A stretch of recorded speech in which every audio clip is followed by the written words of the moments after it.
আসসালামু আলাইকুম। আমরা আজকে কাঁচা টমেটো রান্না করব। গাছ থেকে টমেটো নিয়ে আসলাম, তারপরে কেটে নিলাম। কেটে ভালো করে ধুয়ে তারপরে নিয়ে আসলাম রান্নাঘরে রান্নার জন্য। পাতিলে তেল, মশলা, পেঁয়াজ, হলুদ, মরিচ সব দিয়ে দিলাম। এবার অল্প আগুনে ভালো করে কষিয়ে নিলাম। কষানো শেষ হলে টমেটোগুলো আস্তে আস্তে দিয়ে দিলাম।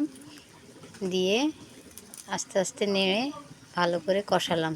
কষিয়ে এরপরে একটু ঝোল দিয়ে দিলাম। দেওয়ার পরে কষানো হয়ে গেল।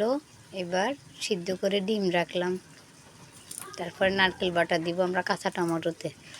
নারকেল বাটা, আমরা নোয়াখালীর মানুষ, কাঁচা টমেটো দিয়ে নারকেল বাটা খেতে অনেক পছন্দ করি, সাথে ডিম। এরপর 10 মিনিট ভালো করে রান্না করে নিলাম। তারপরে লাল পাকা টমেটো দিয়ে দিলাম, সাথে ডিম। এরপরে ক্ষেত থেকে ধনিয়া নিয়ে আসলাম, ধনিয়া দিলাম। রান্না হয়ে গেল, নামিয়ে নিলাম। এরপরে রসুন ভাগাত দিয়ে দিলাম, ধনিয়া পাতা কুচি সাথে। এরপরে হয়ে গেল রান্না।